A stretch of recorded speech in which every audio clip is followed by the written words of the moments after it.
And there's a fire that I won't slay. There's a fire burn the fire brigade. Our souls tonight, we are losing this fight. Oh, help our souls tonight. Is no one on our side who's gonna help our souls tonight. 노신혜 실장님 결혼 프로젝트의 일환으로 시작한 더 깊은 이해를 위한 10분 세계사편, 오늘은 고대 이스라엘에 대해서 좀 살펴보겠습니다. 이스라엘의 역사를 확인할 수 있는 방법, 그러니까 그 창세의 신화라든가 문서는 우선 기본적으로는 구약성경을 봐야 합니다. 근데 구약성경이 종교 문서잖아요. 그러다 보니까 사람들이 종교 문서를 역사성이 없는 문서라고 생각하기가 쉬워요. 그러니까 이거는 옆으로 빼놓고 생각하기 쉬운데, 그런 식으로 공부를 하면은 고대 역사는 다 버려야 되죠. 왜냐면 고대 문서 중에 종교성이 없는 문서는 없거든요. 그렇기 때문에 구약성경은 고대 근동의 고문서로서 굉장히 중요합니다. 그걸 인정하고 시작을 해야 되는데, 그럼에도 불구하고 구약을 제외하고 외부 자료 중에 이스라엘이 최초로 언급된 게 19왕조 람세스 2세의 13번째 아들로 파라오가 된 메르네타가 세운 석비를 통해서입니다. 일명 메르네타 석비라고 하죠. 메르네타의 그런 승전 기록이 담겨있는 이 돌인데, 거기에 이스라엘이라는 명칭이 최초로 등장합니다. 이게 BC 1208년경이거든요. 그 말은 13세기경에, 기원전 13세기경에 가나안에, 팔레스타인에 이스라엘이 있었다는 거예요. 이스라엘이. 그러니까 그건 분명한 사실인 거죠. 그러니까 최소 13세기 때는 이스라엘이 가나안에 있었는데, 그 앞부분의 내용은 모르기 때문에 우리가 성경을, 구약을 통해서만 확인이 가능합니다. 그런데 보통 구약에서도 이스라엘의 국가 형태의 모습은 그 출애굽한 다음에 가나안에 들어와서부터 시작되거든요. 그러면 그 시기와 이 메르네타 석비의 시기가 사실은 그렇게 많은 차이가 나지 않아요. 그러니까 거의 이스라엘이 국가의 형태로 나왔을 때 초기 고고학 자료라고 할 수 있죠. 구약 성경에 따르면 이스라엘의 시작은 그 수메르 문명의 중심지였던 우루에서부터 시작이 되죠. 그 우루에서 수메르 문명이 끝나는 시점에 아브라함의 아버지 데라죠. 데라와 아브라함, 그 가족들이 집단으로 메소포타미아 상부에 있던 하란으로 이주를 합니다. 그리고 가나안에 들어오죠. 아브라함의 증손자인 요셉 때에 이르르면 벌써 이제 시간이 많이 지난 다음인데, 그 일가들이 모두 이집트로 집단 이민을 가죠. 그리고 이집트에서 약 한 400년간 보내게 되는데, 그때가 이집트의 역사에서는 중간국 시대, 대략 기원전 2055년에서 1650년경, 이 중앙조 시대에 들어갔단 말이에요. 성경에서도 암시하고 있지만 이스라엘이 처음 이집트에 들어갔을 때는 이집트 사람들과 갈등이 없이 잘 지냈을 거란 말이에요. 근데 우리가 알고 있는 출애굽기의 내용을 보면은 이스라엘이 이집트에 노예가 됐잖아요. 도대체 중간에 무슨 일이 있었길래 노예가 됐을까? 기원전 17세기에 가면은 이 이집트에 아주 큰 사건이 생기는데, 바로 아시아 계통의 민족으로 알려진 힉소스인들이 이 이집트를 점령한 거죠. 점령한 겁니다. 이집트는 굉장히 길어요. 델타 지역부터 나일강까지 하면 굉장히 길잖아요. 그럼 힉소스가 이걸 다 다스린 건 아니고 델타 지역만 다스린 거예요. 하지만 델타 지역 외의 지역도 힉소스의 영향을 받았죠. 근데 이 힉소스인들이 델타 지역을 다스리면서 아예 본인들이 이집트 파라오가 돼요. 파라오가. 그래서 이집트 역사에서 15왕조, 16왕조는 힉소스 왕조라고 불리는 이민족 왕조입니다. 정통 이집트인들이 아닌 거죠. 중국도 원나라, 청나라는 한족들이 아니잖아요.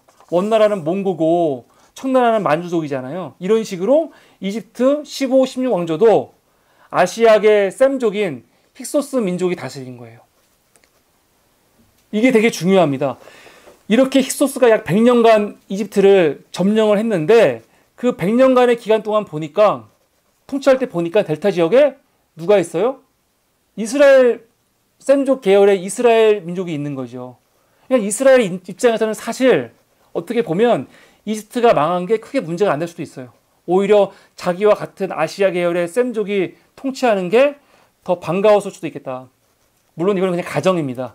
근데 중요한 거는 본토 이집트인들과 히브리인들, 이스라엘 사람들이 완전히 구별되고 갈라지게 된 계기가 이 100년의 역사인 거죠. 전 그렇게 생각합니다. 만약에 이 100년의 역사가 없었다면은 이스라엘은 아마 그냥 이집트인으로서 살아갔을 게 분명하죠. 400년을 같이 살았는데 정체성이 어디에 있겠어요. 근데 중간에 마지막 막바지에 100년간 힉소스 셈족과 이집트인의 구별이 생기면서 당연히 이집트인들은 셈족들에게 부정적인 마음이 있을 수밖에 없잖아요. 그래서 앞에 그림 보면은 18왕조의 시조인 아모스의 1세가 힉소스를 몰아내는 거예요. 아모스의 1세는 이집트의 민족 해방 영웅이거든요. 이 사람이 힉소스를 몰아내고 18왕조를 세우죠. 이집트의 역사에서 18왕조, 19왕조, 20왕조를 이집트 신왕조라고 불러요. 신왕조. 이집트 신왕조는 이집트 역사 수천 년의 기간 중에 가장 강성했던 나라입니다. 가장 강성했던 나라. 18왕조의 대표적인 사람은 투트모세 3세. 19왕조의 대표적인 사람은 그 유명한 람세스 2세. 19왕조의 람세스 3세도 유명하죠. 아주 강성했던 이 나라예요. 바로 이때 이스라엘의 출애굽이 있었다는 거죠. 18왕조 때 이스라엘의 출애굽이 있었냐 아니면 19왕조에 있었냐 논쟁이 되지만 그 논쟁이 이집트의 신왕조를 벗어나진 않아요. 거의.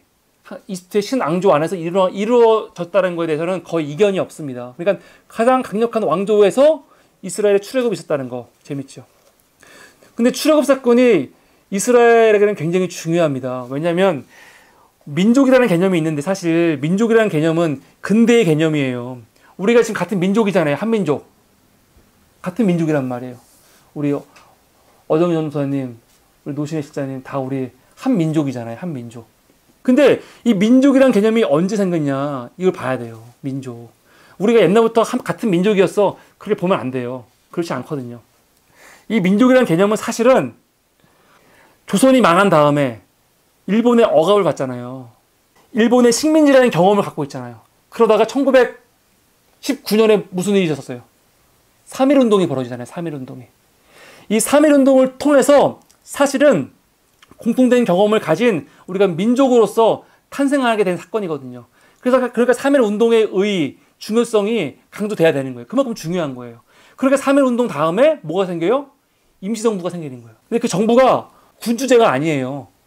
황제나 왕을 모시고 와서 하는 게 아니라고요. 공화정이에요. 공화제. 3.1운동 때 사람들이 대한독립 만세를 불렀죠. 고종황제 왕세를 부른 게 아니잖아요. 대한 독립만세예요.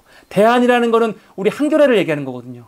한겨레의 독립에 대해서 만세를 부른 거예요. 역사적인 민족의 탄생이죠. 3.1운동이. 이스라엘 사람들도 이집트에서의 노예 생활, 거기서 해방의 경험, 이 출애굽이라는 공통된 경험에 의해서 그 사람들이 하나의 민족으로서 탄생하는 거거든요. 결국 이스라엘은 모세의 지도하에 애굽에서 해방되어서 가나안에 들어갑니다. 팔레스타인에 들어가요. 근데 여기서도 여러 가지 이론이 있습니다. 정복해서 가나안에 들어갔다는 이론도 있고, 그게 일반적인 우리가 알고 있는 성경의 이야기죠. 정복했다는 거. 또 하나는 오랜 시간에 걸쳐서 점진적으로 계속 사람들이 이민을 했을 거다. 그런 설도 있고, 아니면 가나안 안에 도시국가 안에서 억압받고 핍박받던 민중들이 있는데 그 사람들이 소요가 일어났는데 그 사람들과 이스라엘이 같이 연대해서 정복했을 거다. 뭐 그런 이론도 있고 여러 가지 이론이 있습니다. 근데 중요한 거는 아까 메르나타 석비에서 확인한 것처럼 이스라엘이 가나안에 들어가서 정착했다는 거예요. 분명하게 정착을 했습니다. 그리고 처음에는 왕조가 아니죠. 이스라엘은 12지파로 이루어져 있습니다. 12지파로. 근데 그 12지파가 각기 고유한 땅이 있었어요. 땅이. 영토가. 그 영토는 사실은 어떻게 보면 도시국가의 형태죠. 그리스가 도시국가거든요. 그리스가 하나의 국가가 된 거는, 하나의 제국이 된 거는 알렉산더가 나온 다음이에요. 그 전까지는 아테네, 스파르타, 테베, 마케도니아 다 개별이잖아요. 다 싸우고 서로. 그러다가 힘든 일이 있으면 같이 뭉치긴 하지만 그렇다고 해서 한 사람의 전제군주 안에 뭉치는 게 아니죠. 그냥 다 도는 것 뿐이지. 근데 이스라엘도 마찬가지예요. 메소포타미아 같은 도시들도 다 따로따로예요. 우르라는 도시가 따로 있고, 예? 우르크가 따로 있고, 니프루가 따로 있고, 라가시가 따로 있고 있었거든요. 근데 이게 나중에 통합이 되는 것처럼 이스라엘도 12지파가 다 따로따로 사실은 각계의 주권을 가지고 있었던 지파들인데 그게 연합체로 있던 거죠. 연합체로. 어떤 전제군주의 독재가 불가능하겠죠. 한 명이 나와서. 하지만 단점은 외부의 공통의 그 침략 세력이 나타났을 때, 예를 들어서 이집트 같은 경우는 단일 정권이잖아요. 엄청나게 강한 이집트라든가 주변 나라들이 쳐들어왔을 때 그거에 대응하기가 굉장히 힘들죠. 무슨 통솔이 안 되잖아요. 통솔이. 강력한 카리스마 있는 군주가 없으면 통솔이 안 된다고요. 그러니까 결국 이런 상황적인 역사적인 필요에 의해서 이스라엘도 하나의 이 왕조 국가로 탄생하게 되죠. 이거는 지파 국가에서 왕조 국가로 탄생하는 그거는 너무 자연스러운 역사의 발전 모습이라고 사실 할 수 있죠. 그러면서 BC 11세기 초가 되면 이스라엘의 초대 왕으로 사울이 선출이 됩니다. 근데 이것도 재밌어요. 왜냐하면 사울은 다시 12지파 중에서 가장 약한 지파, 베냐민 지파 출신이거든요. 그러니까 왜 가장 약한 지파의 사람을 왕으로 세웠을까? 그래서 생각해 봐야 되는 거죠. 그러니까 왕을 세우면서도 왕으로 인해서 한 지파의 영향력이 커지는 걸 바라지 않는 거죠. 그러면서 왕은 필요하고. 하여간 사울이 왕조의 기초를 닦았다면 다윗이 가나안에서 블레셋을 아예 몰아내고 영토를 넓히죠. 그리고 여부수 사람들에게 예루살렘을 빼앗아서 그것을 수도로 세워요. 아주 이게 다윗의 현명한 점이죠. 왜냐하면 수도를 어디 샀느냐에 따라서 지파들 간에 12지파가 하나가 나라가 됐지만 서로 간에 다 이권과 정치적인 욕심들이 있을 거 아니에요. 그러니까 어디에 수도를 세우냐가 굉장히 중요한 겁니다. 다윗이 유다 지파인데 만약에 유다의 헤브론에 수도를 세웠으면은 다윗도 유다 때문에 왕이 됐지만 유다가 끝까지 다윗의 발목을 잡았을 거예요. 그렇다고 해서 사울의 가족을 지지했던 북쪽에다가 자리 잡을 수도 없는 거고, 그런 상황에서 아직 이스라엘 영토가 아니었던 거의 유일한 땅이 여부스였단 말이에요. 산지에서. 근데 그 여부스 땅을 빼앗고 어떤 지파의 영향력도 또 범하지 못하는 그 여기를 수도로 삼은 거죠. 대단한 거죠. 지도를 보면 알겠지만 사울 지파는 사울이 왕할 때는 이 보라색 보이죠? 제일 가운데 이 보라색 지역이고, 그 다음에 다윗이 영토를 확장했고, 그 다음에 솔로몬이 저 끝에까지 영토를 확장한 거예요. 솔로몬 때 가면은 굉장히 영토가 커지죠. 솔로몬이 영토를 확장하지만 또 중개무역을 통해서 돈도 많이 벌죠. 엄청나게 부를. 근데 솔로몬이 했던 가장 위대한 일은 성전을 세운 거예요. 성전을 세운 게 왜 중요하냐면 백성들을 신앙을 통해서 하나로 통합을 한 거죠. 종교의 기능 중에 사회 통합 기능이 있단 말이에요. 근데 솔로몬이 왕이 될 때 다윗만 하더라도 사울 다음에 바로 왕이 된 사람이 아니기 때문에, 왜냐면 사울은 원래 사울을 이어서 사울의 아들이 왕이 됐었잖아요. 근데 내전을 통해서 다윗이 왕이 된 거거든요, 결국은. 그러니까 반발 세력이 없을 수 없죠. 반발 세력이 있단 말이에요. 북쪽에서는 분명히 계속해서 있어요, 반발 세력이. 그러니까 나중에 솔로몬 이후에 북과 남이 나뉘게 되는 것도, 이건 이미 사울 때부터 다윗 때부터 있었던 다윗에 대한 반감, 유다에 대한 반감이 작용된 거거든요. 근데 솔로몬이 그걸 통합하기 위해서 성전을 지은 거예요. 그래서 종교적으로 백성을 통합한 건 잘했지만, 문제는 그게 또 문제가 되는 게, 솔로몬이 성전을 짓고 또 궁정들을 엄청나게 많이 져요. 건축 사업을 많이 하거든요. 이게 결국은 백성들이 노역에 지치게 되는 거죠. 또 그 세금, 부가 많았다고 하지만 돈도 많이 썼거든요. 그 세금 누가 부담해요? 다 백성들이 부담하는 거예요. 근데 웃긴 거는 각 지파가 부담하는데 유다 지파는 거기서 제외됐어요. 솔로몬의 지파, 제일 부자인 지파인데 화나지 않겠죠, 나머지 지파가?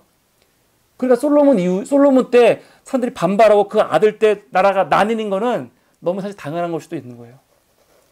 결국 나라가 솔로몬 이후에 나라가 나뉩니다. 북과 남으로 나뉘어가지고 서로 대립도 하고 협력도 하고 하다가 결국 기원전 722년에 북이스라엘이 먼저 아시리아한테 망하고, 그 다음에 남유다는 한 140년간 더 유지되다가 아수르 밑에서 올라온 신바벨로니아가 아시리아를 정복하죠. 그러면서 아시리아가 정복했던 땅들을 다 정복한단 말이에요. 그러면서 남유다까지 멸망을 시키죠. 그리고 남유다에 있던 사람들, 성전을 다 부셔버리고, 솔로몬 성전을 다 부셔버리고, 그 백성들을 다 끌고 어떻게 해요? 포로로 끌고 가잖아요. 포로로. 그러니까 사람들은 이거를 제2의 노예생활이라고 하는 거예요. 이집트에서 노예생활 한번 했죠. 이것도 노예생활인 거예요. 한번. 이집트에서 출애굽했죠. 여기서도 또 출애굽이 언제 해야 돼요? 결국은 이 바벨론이 페르시아한테 망한단 말이에요. 페르시아가 그런 다음에 이스라엘을 해방시키잖아요. 이게 이스라엘 백성한테는 제2의 출애굽이죠. 제2의 출애굽. 그래서 결국 BC 539년에 페르시아의 키르스 대왕, 성경에서는 고레스라고 나오는데 식민 지배받던 포로로 끌려왔던 백성들을 다 해방시켜요. 아주 대단한 왕이에요, 이 사람은. 그리고 이스라엘이 돌아오죠. 다 돌아오는 건 아니고 이미 70년간 포로로 여기 있었기 때문에 정착한 사람도 많았단 말이에요. 그래서 남을 사람은 남고 돌아올 사람은 돌아왔지만 돌아온 땅에는 아무것도 없죠. 허허벌판. 차라리 남아있는 게 좋은 거예요. 돌아와갖고 이 나라를 재건해야 되는데 이 재건할 때 정치적으로 종교적으로 강력한 리더십을 발휘한 사람이 느헤미야와 에스라예요. 근데 여기서 중요한 거, 이스라엘 백성은 예배를 드려야 되잖아요. 제사를 드려야 된단 말이에요. 솔로몬이 성전을 짓고 성전을 통해서 백성들을 통합했잖아요. 성전이 없어졌어요. 포로로 끌려갔어요. 제사를 못 지내 이제. 그래서 나온 게 회당이에요. 회당. 그때부터는 회당을 만들어서 거기에 백성들이 모여가지고 성경, 토라라고 하죠. 모세 오경을 읽는 지금의 유대교의 모습이 이때 어느 정도 갖춰지는 거죠. 그리고 나서 포로에서 돌아왔죠. 돌아와서는 에스라가 종교 지도자로서 굉장히 중요한 사람입니다. 이 유대인들한테는 모세만큼 에스라가 중요한 사람이거든요. 그 에스라가 사실은 지금의 유대교의 모습을 확립한 사람이에요. 지금의 유대교는 굉장히 폐쇄적이잖아요. 되게 구별하잖아요. 이게 이민족과 이거를. 이런 게 다 사실은 에스라 때부터 강력하게 비롯된 거예요. 유대인들이 원래부터 그랬던 게 아니고. 근데 생각해보면은 에스라의 시대 때는 이런 게 필요했을 수도 있어. 민족 정체성을 위해서. 아무것도 없는 민족이 여기 와갖고 주변에는 다른 세력들이 많았기 때문에 잘못했다가는 이 민족이 자기들의 정체성을 잃어버리고 타 민족으로 동화될 것 같은 위험을 느꼈을 수도 있죠. 그렇기 때문에 아마 이렇게 폐쇄적인 종교주의를 주입했을 수도 있단 말이에요. 그러니까 에스라가 오자마자 다 사람들 이혼시키고 막 그런단 말이에요. 이방인과 결혼한 사람 다 이혼시키고 회개하고 막 그러거든요. 사실은 굉장히 분열주의적이고 폐쇄적인 거죠. 배타적인 거고 안 좋은 거예요. 그런데 그거를 무조건 좋다 안 좋다 말하기가 힘든 거예요.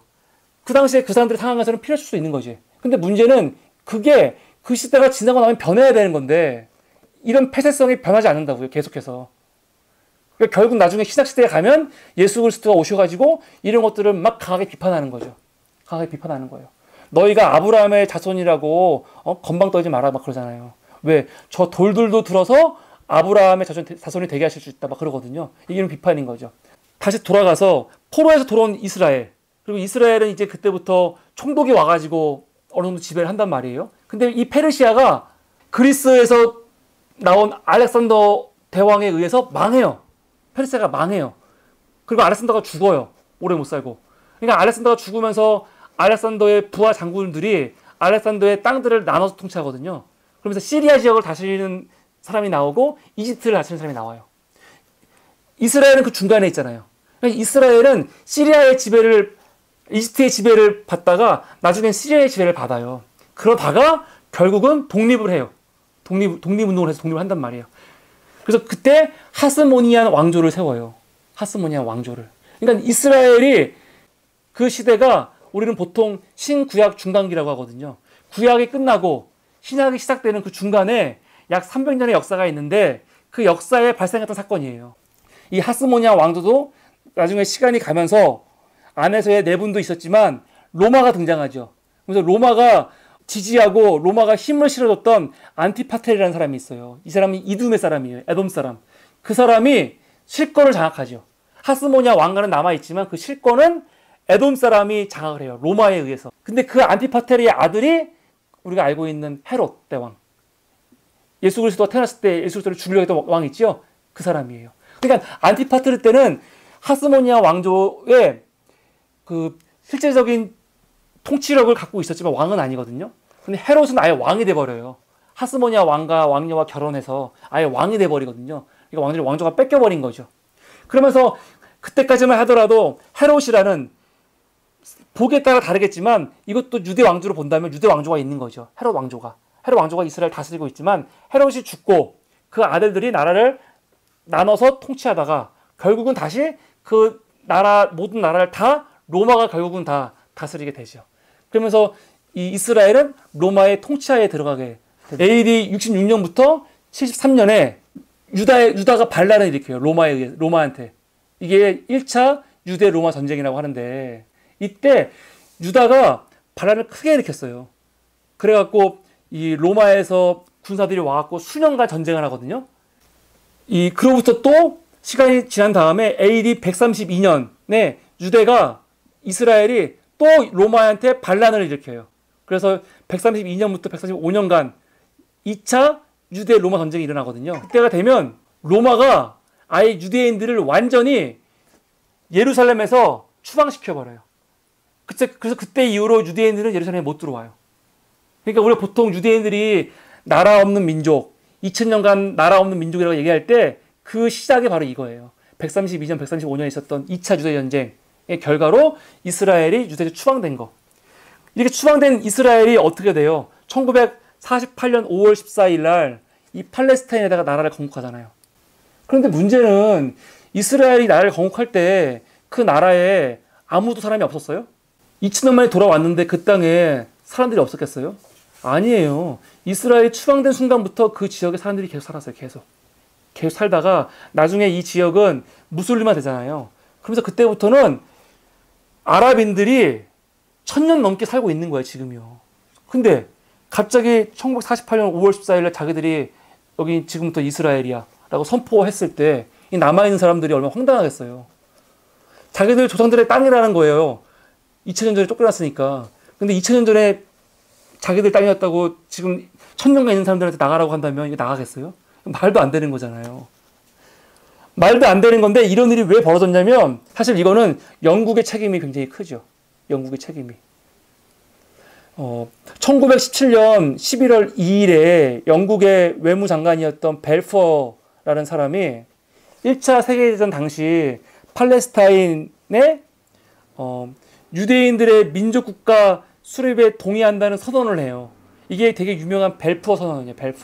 벨푸어라는 사람이 1917년에 선포를 한 거죠. 17년에. 나는 팔레스타인의 유대 왕국이 세워지는 것을 동의한다.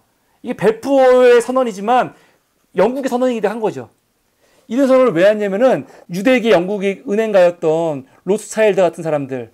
그러니까 유대인들의 돈이 필요했단 말이에요. 전쟁을 위해서. 그 사람들의 돈을 얻기 위해서 이런 행동을 한 거예요. 근데 문제는 2년 전에 1915년에 10월에 맥마흔이라는 사람이 이집트 주재 영국 고등 판무관이거든요. 이 맥마흔이 맥마흔 선언을 했어요.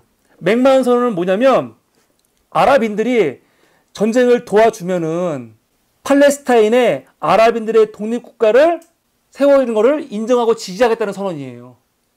팔레스타인 나라는 지역은 하나인데 거기에 1915년에는 아랍인들의 나라를 세워주겠다는 맥마흔 선언을 했고 17년에는 벨포어 선언을 했으니 이 두 개가 같이 이루어질 수 있어요? 두 개는 같이 절대 상존할 수가 없는 거예요. 그러니까 지금 이스라엘에 보면은 팔레스타인 문제들이 일어나는 거는 결국은 영국으로 대표되는 이 유럽 제국주의의 다 폐해죠, 폐해. 그게 부작용이 지금 있는 거라고 할 수 있습니다. 그러니까 이스라엘의 폭력, 아랍의 테러를 비난하는 영국으로 대표되는 유럽 제국주의 국가들의 후손들은 부끄러워하고 이런 국가 분쟁이 일어났을 때 적극적으로 참여해서 도와줘야 되는 거예요. 왜? 다 자기들이 만들어 놓은 거거든요. 그거에 대한 반성이 있어야 되는 거지. 그래서 그 사람들이 개입해서 반성도 해야 되고 적극적으로 도와주고 이 문제를 해결하려고 노력을 해야 되는 거죠. 오늘은 고대 이스라엘에 대해서 함께 공부했습니다. 팟빵을 듣고 계시는 여러분 감사드립니다.